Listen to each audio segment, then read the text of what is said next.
Trump asked Israel's leader if Sleepy Joe could have made Israel-Sudan deal. President Trump spoke by phone with Israeli Prime Minister Benjamin Netanyahu on Friday to discuss a U.S.-backed agreement between Israel and Sudan that charts the start of normalized relations between the two former enemies. Sudan is the third Arab country in recent weeks to establish ties with Israel under U.S. auspices. But the conversation took a turn when Trump pivoted from the day's diplomatic development to ask Netanyahu if Sleepy Joe, the president's nickname for his Democratic rival Joe Biden, would have achieved a similar result. Judging by Trump's reaction, he may not have received the response he expected from Netanyahu, one of the president's most fervent global allies, less than 2 weeks ahead of the presidential election. Do you think Sleepy Joe could have made this deal, Bibi, Sleepy Joe? The president asked from his desk in the Oval Office. He inched forward to lean over the phone receiver. Do you think he would have made this deal? Somehow I don't think so. A pause ensued.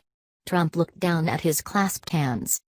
Well, Mr. President, Netanyahu began as Trump raised his gaze. One thing I can tell you is that we appreciate the help for peace from anyone in America, and we appreciate what you've done enormously.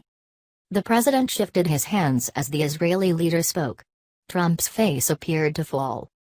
Yep, he responded. Commentators were quick to note that Netanyahu pointedly avoided taking the partisan bait.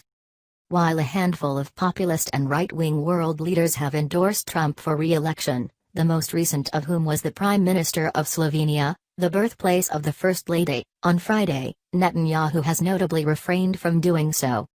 The populist Israeli leader, the country's longest-serving prime minister, is himself facing a struggle for political survival amid an ongoing election impasse, corruption trial and now the coronavirus.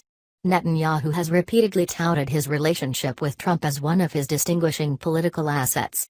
In recent Israeli elections, there have been 3 since April 2019. Netanyahu's campaign displayed posters of Trump and the prime minister shaking hands beside the slogan, "Another League."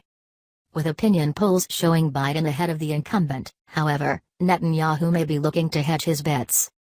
The right-wing Israeli leader has benefited from policy changes pushed through by the Trump administration in Israel's favor and against the Palestinians. While U.S. support for Israel has for decades been a largely nonpartisan issue in Washington, the issue has grown increasingly politically polarized under the Trump administration.